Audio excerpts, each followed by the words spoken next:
Hello and welcome to episode 272 of the Mark and Me podcast. As always, I'm your host Mark. Now joining me on today's episode, I'm joined by the front man from the amazing band Bury Tomorrow, Daniel Winter Bates. Now I say this on a lot of interviews, but I truly mean it. This for me is one of the best interviews that I've done this year, but actually when I really think about it, it's probably the most enjoyable experience I've done since I've started Mark and Me. Me and Daniel just hit it off straight away, but we get really deep and really open and really honest about mental health. And I think there's a message in this that a lot of people can take away. If you're listening and you're suffering, or you have these horrible negative days, or you don't think you're good enough, please have a listen to this interview because I think Daniel's advice is unbelievable. And for me, it's so important that more people speak up if you're suffering. And I hope you take a lot from today's interview because I did. And Daniel is just an absolutely amazing guest. And that interview will be coming up in just a couple of moments' time.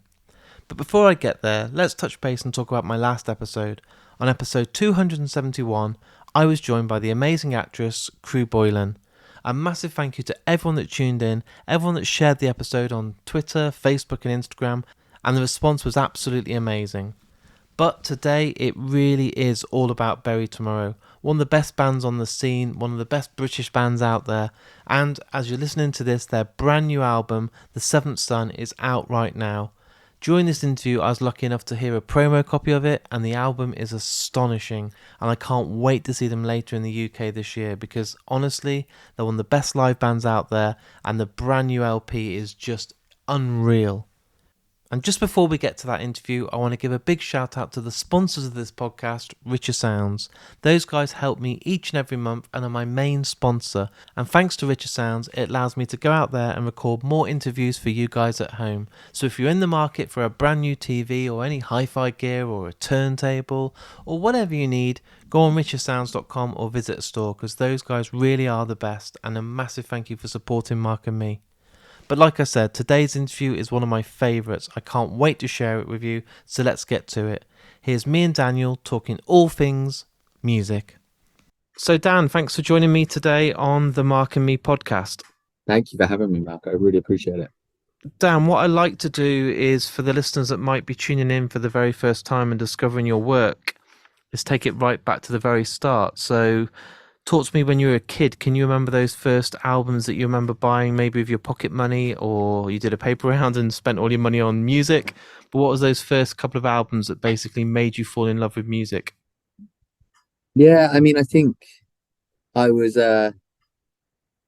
quite an early starter, I think, and especially in the touring world, because I actually started touring in a band when I was 16. So, and I've been in bands since I was probably around 9 or 10 years old. So whilst I was buying my first CDs, I was probably also playing in bands at the same time. So I was a kid of the new metal era though, so I was a kid very much in the era of people like Papa Roach and Limp Bizkit and Linkin Park and all the super commercial kind of, when it was metal was at its kind of height, I think, in the UK and worldwide really. But yeah, I think the first record I was blown away by was definitely Infest by Papa Roach. I was like, how can you make heavy music this beautifully catchy and melodic? And I remember that era was like, all of these albums went to number one. I remember the era of when like Slipknot Iowa came out. Iowa was number one in the UK, and then second was System of a Down, Toxicity. And it's just like, what other era have we ever been in since that era that had, and I'm sure Papa Roach was probably number 9 or something in there. Linkin Park was probably in there as well. Yeah, it was just a crazy time that I always classify myself as, part of the alternative subculture and specifically in the kind of metal world. And but you can't really classify it as alternative back then because most people were listening to it, to be honest, clearly. it was incredible. And I remember bands like Korn and people like queuing up for the Life is Peachy album and everyone getting excited and wearing those hoodies with the nice prints down the arm. And there was all these great gigs and bands and festivals. And I remember the lineup for those sort of early Ozfests and stuff like this. And all those bands you've mentioned today are just mind-blowing. And the fact that some of them have been going 20, 25 years later and still putting out great music, especially stuff like Korn, unbelievable bands there. And yeah, I mean, were you lucky enough at that age to go and sort of see some of these bands? Yeah, I mean, I did certainly from the UK scene. So there was also bands like Pitch Shifter that were a UK based band.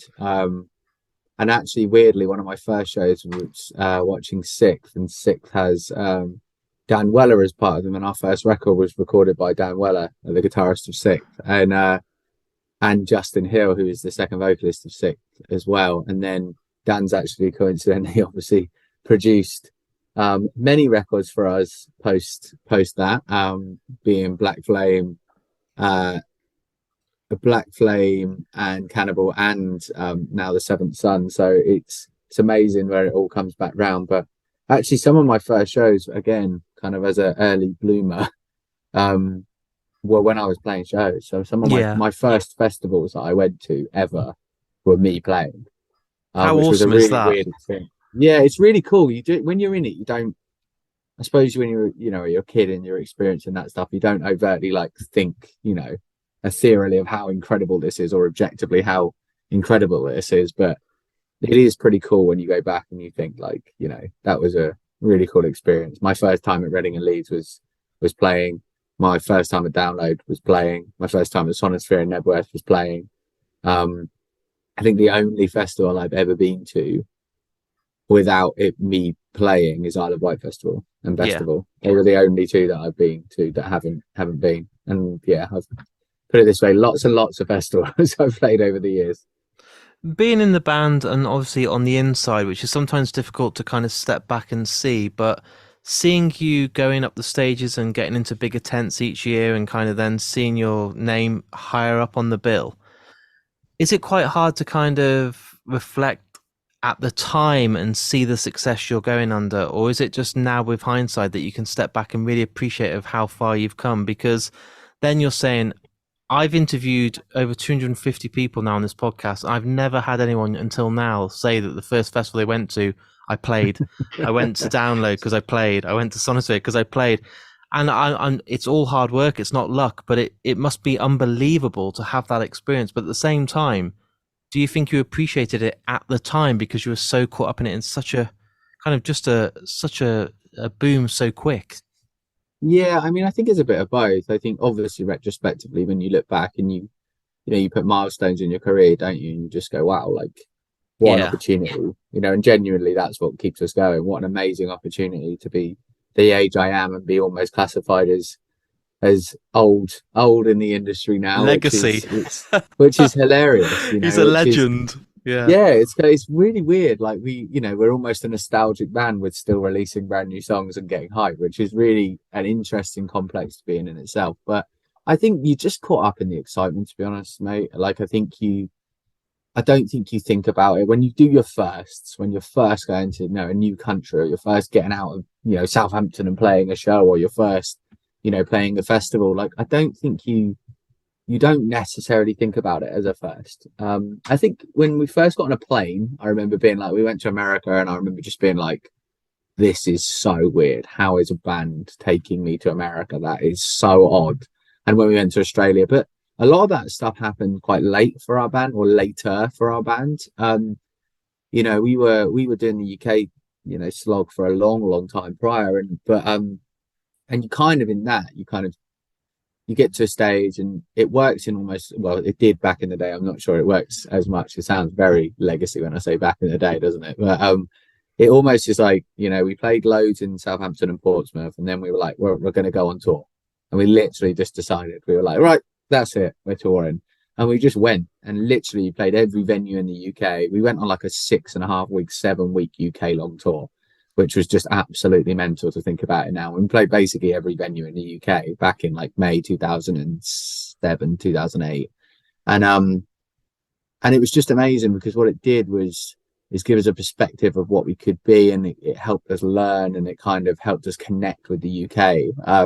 And just gave us experience. I was a kid, and to gain that cultural experience, to gain that different, connection, that networking that you get from kind of doing that on a fundamental level was amazing. But I think in regards to like the festivals and its success and seeing yourself rise, you do notice, of course, and like, but I would be lying if it wasn't what I wanted. You know, we didn't want the band to be confined into the venues that we first started playing. Like, and much respect to those people that more go down that art route or DIY route, and that's how they want to stay, and that's their operators mode, and that's what they want. And I, you know, I dig that. I love bands that do that. I think for us, we were always like eyes on the stars, essentially, of like, we just want to be, I want to play as many people on this planet as I possibly can. Yeah, I mean, did you kind of keep moving the goalposts because you had achieved, was there a target that you set yourself? Because, well, there must have been a point when you're like, fuck, I never expected, like you said, to get to America with the band. And then you are. Mm. And then you're going back and then doing bigger venues in America. And then you're getting to go around Europe. And you must be like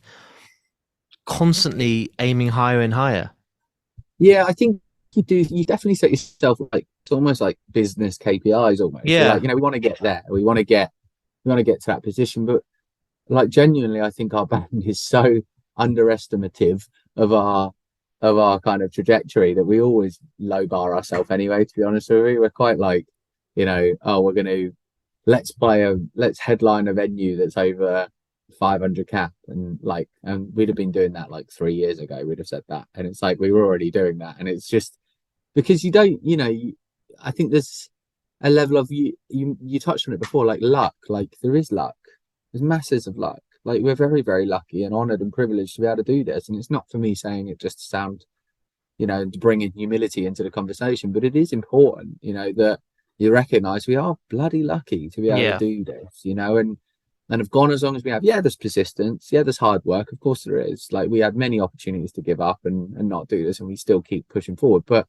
we're privileged to be in a position that we are, that we can continue. And so we're very, very honored to do that. And so I think we go with the flow, to be honest. And as I said, like, if your aspiration is, I want to play the biggest venues on the planet, like, I don't want to sacrifice our music to get there, but I want our band to be one of the biggest. And, if you've got that in mind, but you keep that integrity, I mean, anything that comes along is great, isn't it? And you can take that in your stride, because otherwise, if you're like, I'm only ever going to be here, and then suddenly you get thrust into, a mega opportunity, it can be quite daunting. And I can honestly say I'm quite lucky with how I approach things, because, I remember when we first did Download Main Stage, and obviously it was absolutely ridiculous when you look at it, 50,000 people out in front of you. You did Reading and Leeds Main Stage, 30,000-40,000 people in front of you. Like, it's mental. And when you can sit back retrospectively and look at it, you go, this is absolutely crazy for a metal band to do this. But when you're on it, it's almost like, this is us. This is where we should be. Like, and it's not almost like an arrogance. It's more a confidence. They're like, here we go. Like, of course, we're going to work, and as much as I love my job, the best thing I could ever do is be in a band. But actually there's a confidence of like, yeah, this is my job. I'm here to work. Here we go. And I love that. Like, that's our work ethic, I mean, I've had a few bands on recently that have been going for sort of 20 plus years, stuff like Everclear, Feeder, most recently Incubus, and I've asked them all because it's something that plays on my mind and I start to think about too much. But what is it that keeps the hunger going? Because to have so many years in the industry, when you see things change so dramatically, especially with streaming and so much importance now on playing live and merch and going out and trying to pay these shows as much as you can, you'd never see a band like Tool or Metallica play less. They do sort of 10 shows every 2 or 3 years. Now they're doing every year because that's where the money is. But for you guys, you still got that hunger. You've got new music about to drop at the end of the month. You've got, I'm sure loads of stuff you can't talk about yet, but I'm sure there's lots more tours and gigs and everything else. But you do seem as a band as hungry as ever. And it's not like it's your first debut gig or your first ever festival appearance. You still got that desire and passion that some bands you see let fade and it just becomes a job and they just go through the motions. But you guys are wanting it more than ever. Yeah, I mean, I think for me, it's more about, I don't see it. And I made reference, didn't I? I joked about it then, about being, almost like a nostalgic band now. And I think the part of the hunger is that we've always been presented with new hype, which I think is always a mental thing. Honestly, it blows our mind. I remember when we released Black Flame and everyone lost their minds to it. And it was like, this was a brand new band, and it was like, we're not a brand new band. We've been around for like 10 years, 10 years at that point. But it was an amazing experience, and some bands get really bitter about that, and you get the two tranches of people that want to release new music and everyone says it's the best thing and then forgets about their old stuff, or people that you release new music and then get upset about when people don't like your older stuff. And it's like, well, this is just music. This is the world we live in, and there is a certain acceptance of the way music is consumed now. Music is consumed immediately, Yeah. and it's not what we made reference to before as much anymore, which is the going and queuing and buying the record and getting the vinyl and putting it in and going through the whole album. Like, yes, people still do that, but it's definitely, I would argue, is more in a minority now than it's ever been, because people stream it and Yeah. they get music. And I think lots of bands fight against that, and they're like, no, like, that's not our era, that's not our thing. And I'm like, you know what, like, it's the way people want to consume music. I'm not going to tell someone how they want to listen to our music. If they want to listen to it song by song and it's split up and it's moved around and it's shuffled, it's not the way it was intended. But at the end of the day, it's their choice. And I think we've got to be more humble in that space. Whilst I think bands of many years can get caught up in the artistry a little bit, and almost like this self-fulfilling prophecy of being a bit arrogant in that space of, like, it's like when people write an album that's completely left field and they're like, we don't care about our fans, we just write music for ourselves. And it's kind of like, like, it's very self-indulgent. It's definitely not something our band's about. Like, I write our music solely for our fans. Of course. Like, who else am I writing it for? I'm not writing it for me to go and sit down and with a vinyl and listen to it myself. I write it completely for our fans, but I also write it with the mindset that we may gain new fans with different, styles and different influences. So I think for me, like, the renewed energy is like, we've also been quite lucky or unlucky, whichever way we want to frame it, in like having different changes as we've gone. We've been at the precipice of not being a band many times, and something has happened which has meant that we continue, and that's almost given us this, like, these different cycles to our band, rather than like, yeah, we're 7 albums in and it's been a straight 7 the whole time, we've done the same cycle, we play the same music.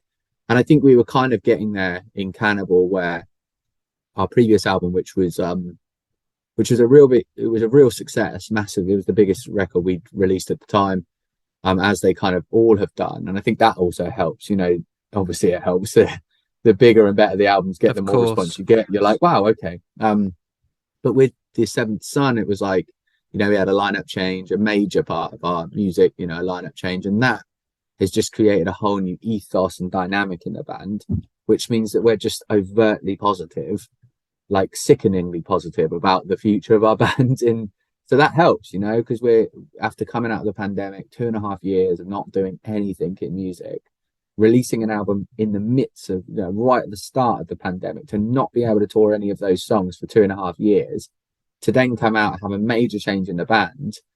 Like, how can we not feel like a new band almost, And it's so it feels like that, which is, again, I think some bands would get caught up in that and go, oh, people like the old, people like the new, whatever. Like, at the end of the day, it's still our band. If people go back and listen to our music, it's still our music. If people listen to the new stuff and like it more, that's the direction we're going in. Fantastic, And I think you've just got to be quite laid back with it sometimes.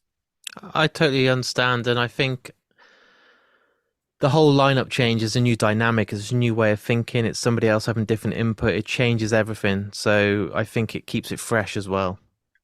Yeah, absolutely. I mean, and again, like, I think our ethos is to integrate those, our two newest members in as quickly as possible, to be part of the team, to put their influence and their stamp. I don't want people as passengers. No. I want people to be thoroughly part and immersed and love it as we do. And so, it's when we changed to having a 6 piece instead of a 5, like, Tom and Ed were immediately, it was like, no, they're part of the writing process. These aren't session musicians. These are new members of the band, because it's not dissing anyone with session musicians. It works for a lot of bands, lots and lots, actually, many more than people really realize. But actually, when it comes to our band, we were like, well, no, we want that influence. That was part of it that we wanted to change. And why not use this quite large change in our structure to then change our music slightly as well? Because it's like, now's the opportunity that we can be bigger and better than we've ever been. I'm just trying to digest in what you say there, and it's so true. And as much as session musicians do work, and bands like Paramore, they're incredible, and they've got these session musicians. It's always the same three that are the songwriters, and I think that's the bands I see work so well together because they've got the history, and I think that still needs to be there. I still think you need that friendship and that companionship and Mm. those personalities and the love for each other and respect. I think is the big word to always work well together. Yeah, I think you do. But I think you can gain that, and yes, the history is important, and for our band, keeping that historical feel to it, in that we're not completely deviating away from what makes Berry Tomorrow, but what we are doing is adding talented individuals to the mix without this bravado of like they don't know what the best is for our band. They quite possibly could. Many more people have not listened to our band than have listened to us. Unfortunately, that's the case it is, and it will be that probably for the duration of this band. There's a lot of people in this world. And so, I think having people that can come in and challenge the process and influence, and as long as it's done, as you said, respect is a major part of it. And I respected those two individuals, Ed and Tom, wholly, even before they were in the band. And so actually them coming in and being able to sit with humility in a room and us all challenge each other's ideas is you're going to get the best product, because you now, even from a mathematical point of view, you have two minds for the one. And Yeah. so, and a positive, and I cannot overestimate or overstate the difference a positive vibe makes. It is huge, and we know that, so physiologically, if you're in a place where you're stressed um or you're feeling somewhat stifled, or you're feeling low, like you're not going to be your most creative self. It just doesn't happen. It's the way the brain works, chemical imbalance. It doesn't work in the way. So physiologically, we're in a place where we felt very like this isn't going to go in the right way. And so, now having people that come in and go, this is amazing, isn't this the best time? Oh, it's fantastic, off we go. And it renews all of that, those endorphins. You're like, great, off we go. Like, this is fantastic. Like, please be part of this, And so, yeah, it's just added a completely different dynamic, which I love, and it's a wholly positive place. One thing I really love and respect about you is that you don't wear a mask, and life on social media can be so much only showing the good stuff. And I'm guilty of it. You have a good day and you put it online. You don't put yourself sitting there crying or having a bad day where you're questioning everything. But you are very open and honest about your life and who you are. And I think more people, and I need to say this correctly because I don't want to be misquoted, but I think men struggle more to be open enough around other men. And I've seen a real change over the last couple of years where it's not so embarrassing to put your hands up and say, I've got mental health issues, or I'm depressed, or I'm feeling suicidal. And I think something that you're doing that is so important, not just in the music industry, but the whole entertainment industry, is saying that there are days that you don't have good days. There's Mm, days when you can struggle. And I want you to keep on doing this, and I want people to keep on being open and honest because it's so important. Because I've lost close people in my life because of suicide, and I've lost good people because of depression. And I hope you appreciate just how important what you're doing is, because it makes a difference, and people can look mm. at you as their idol and their hero and think, thank fuck Dan is like me. Dan is having a bad day. Dan is upset. And I hope you understand just how kind of I'm trying to think of the word, how kind of, I know it's not even beneficial, just how effective it can be to other people's lives. Mm. No, and I appreciate that so much, and it's great that people see it for kind of what it is. And I think, and it's not all a selfless act. Obviously it is it's an opportunity for me to learn about myself as well. Like my reflection, my timestamps that I put in the brief time that you get in social media is uh is for me to be as open and honest as I can. So when I look back, in a wholly introspective way, I can see where I've been.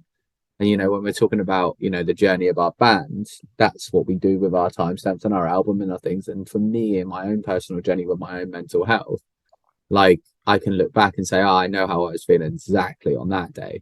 And that's all, and that's awesome. And I felt, for me, I'm so honest about a lot of things. Why not be that honest about the days that just aren't working for me, and everybody goes through it, and you're right with your quote. Men absolutely categorically there's two major statistics, one of which much more likely to have acute episodes of mental health and thus suicide than anybody else, with intersectionality, so race and ethnicity being a massive part of that also. And when it comes to reaching out for any kind of preventative support or clinical treatment, they are. I think it's 3 times less likely to reach out than others, which it just classifies everything. And what it does is it shows that it is wholly about stigma. And that's not to say that those that don't sit in the category of male all equally, don't have masses of stigma. And as I made reference to before, intersectionality being a huge part of that, cultural differences and race, ethnicity, gender identity, sexuality, ability, all of those come into play when it comes for people being able to be open about the things that they need. But if I can give just one perspective, and somebody out there goes, you know what, that is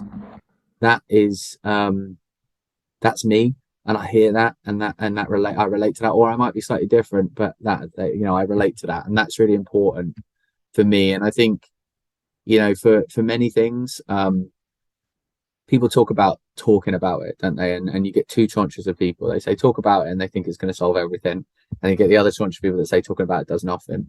And kind of both are wrong, I think, in both parts. The most important thing about talking about it is that when you share experiences, mental health is an incredibly innately isolating place. Part of the psychological effect, or the physiological effect, or the chemical imbalance that you have in all aspects of mental health, really acute, down to an anxious moment, is it's an inherently isolating place. You don't feel like anybody else could have gone through what you're going through. Low, high mood, OCD, obsessive thoughts, intrusive thoughts, psychosis, and on the list goes.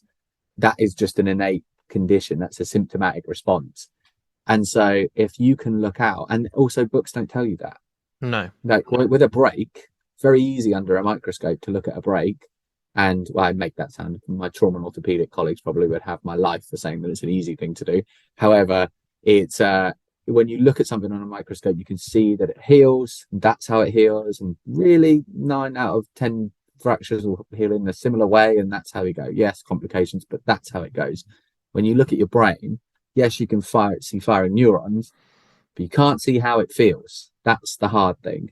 And so experience sharing that's why that's so important. And so, I committed to that for a long time. I can't say it's all easy. It's not the easiest thing to do, but there is a connection that you make when you share those experiences beyond anything else. And when I did Cannibal as an introspective album, every lyric on that is about me.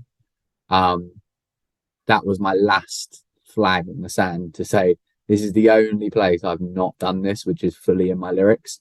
Everywhere else, I've done the safe spaces. I've done all the stuff online. I do my work in the NHS, but that was the last part that I hadn't done. And doing that was a really freeing experience. So when we go into the Seventh Sun, I can just talk about it and I can just go into it. And now every live show since, I have great conversations with people about their own mental health, as hard as that might be. Life's hard, and complex conversations are the key to most in this world. They're the key to tackling discrimination, and they're definitely the key to tackling well-being, which is having complex conversations where we really understand each other better. That's not an easy thing to do. Me going to you, Mark, hi, how are you? And you going, yeah, I'm all right. And I go, cool, see you later then. It's not a meaningful conversation. I was having a deep and meaningful conversation about the parts that you might not be feeling great at, and that might be really hard. But if I make enough time, we might be able to get somewhere with that. That's the important part about connection.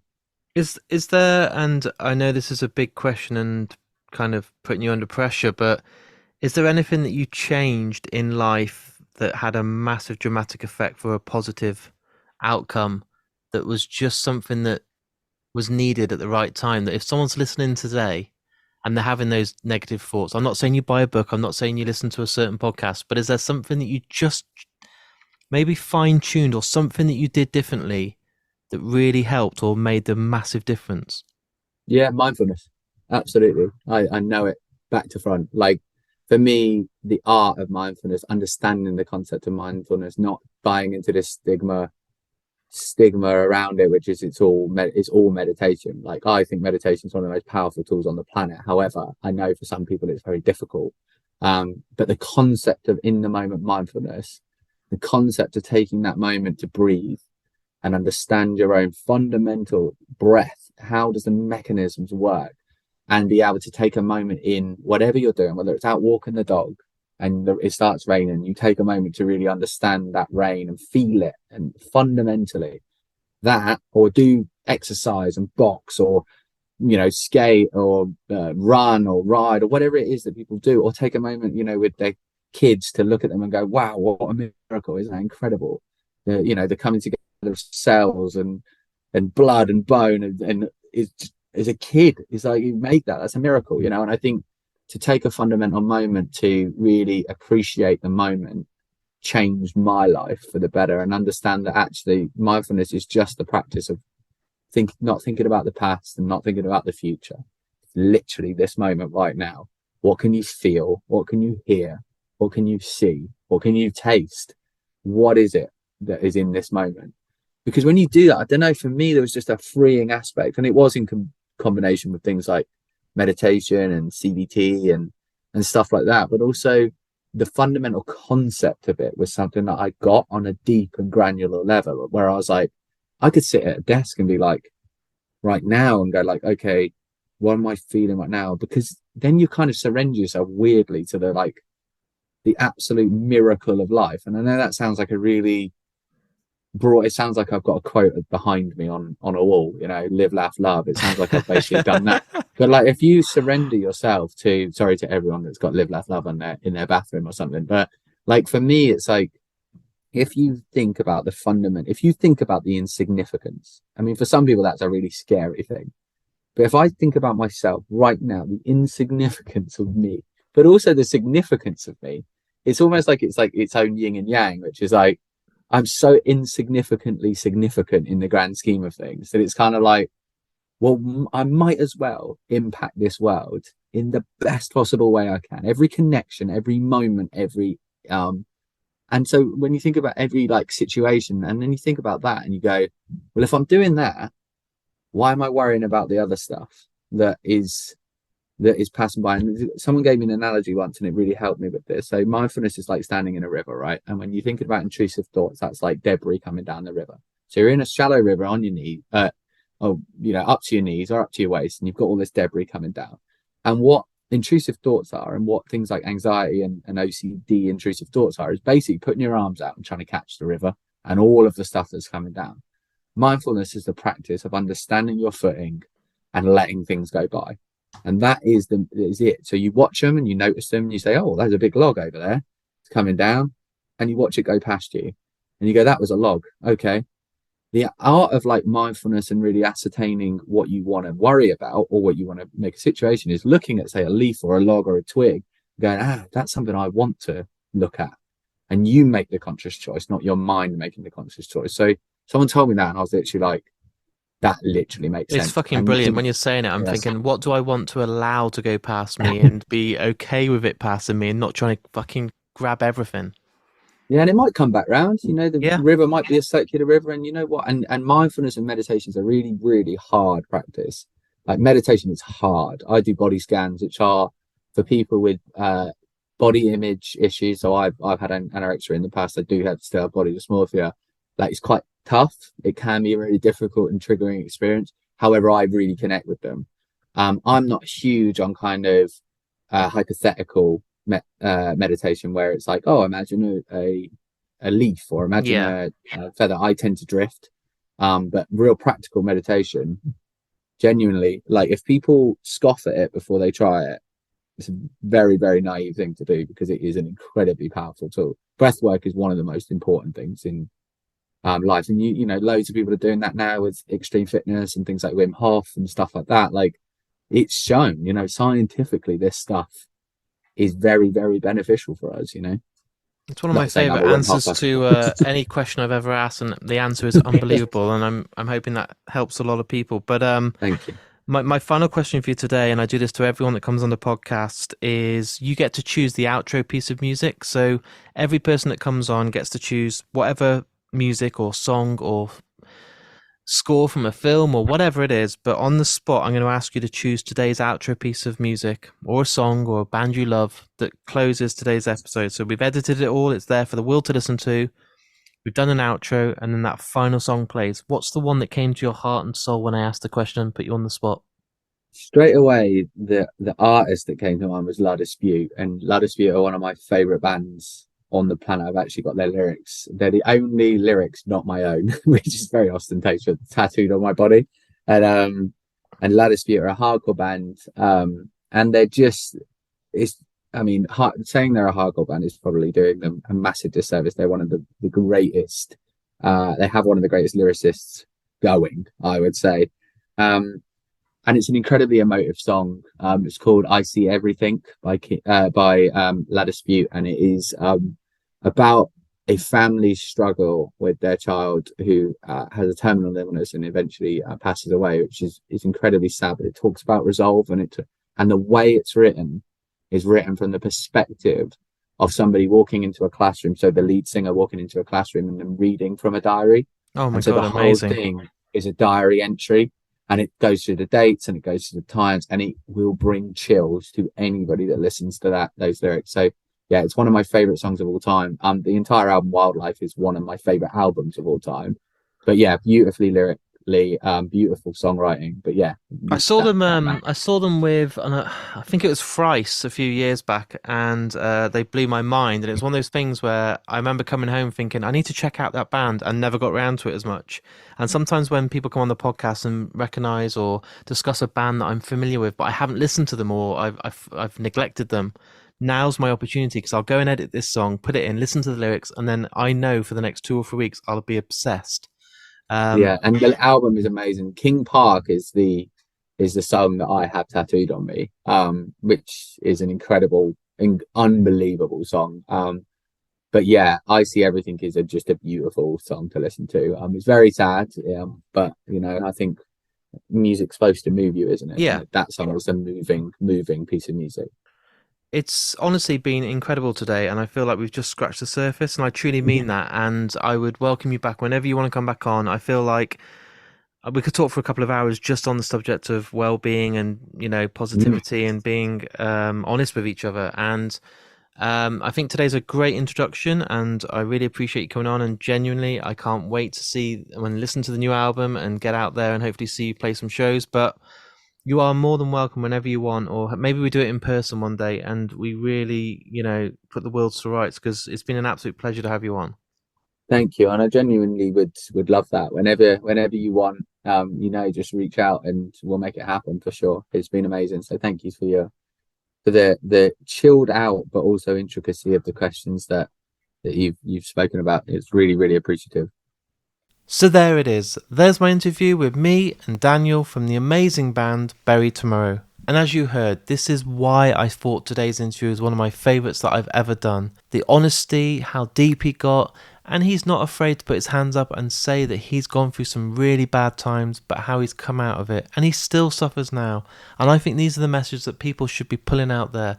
I understand that you go on social media and you see these amazing pictures of people having the best life, but it isn't always like that. So it's really important that people like Daniel are getting those messages out there that it's okay to not be okay. And if you're suffering, then please speak to anyone. And I hope that anyone that's listened to today's episode who is suffering can take something away, and maybe it'll help and improve. But as always, I want to say a massive thank you to Daniel for coming on the show. And as I said at the start of today's interview, Bury Tomorrow's brand new album is out right now. It's called The Seventh Son, and you need to go and check it out. And if you do, let me know what you think. I always reply to any comment I get on Facebook, Twitter and Instagram. You can email me off markandme.com, and I'll make sure I always read and reply to everyone's messages. And if you've enjoyed today's episode, please share it. You know how to do this now. You go on markandme.com, there's links to Facebook, Twitter, Instagram. You can put it as a story on Instagram, you can retweet it on Twitter, or you can just hit that share button on Facebook. But then someone who might be a fan of Bury Tomorrow sees the logo, sees Mark and me and goes, oh, I'll listen to that. And the next thing you know, they're on board and they're listening each and every week to Mark and me. And that's the sort of marketing that money can't buy. So please, if you're listening to this today, you've enjoyed it, just hit that share button. It really goes a long way. And to keep Mark and me going, and I do this and I need it more than ever, I do have a Patreon account and the link is on markandme.com, and each and every month you get an exclusive episode called The Lost Tapes, which is just for people on Patreon to say a massive thank you for supporting me. You get a badge as soon as you sign up, some stickers, a brand new monthly newsletter that I've just introduced, and so much more is coming your way. And all that support goes right back into the podcast and really, really helps. I want to say again, one more thank you to the amazing Daniel Winter-Bates for coming on the show. It was an absolute pleasure to have you on, and we will make sure that we do a follow-up very, very soon. In the meantime, I'll be back with a brand new episode very soon. So until then, look after yourself, take care, listen to Bury Tomorrow, and I'll speak to you all very soon.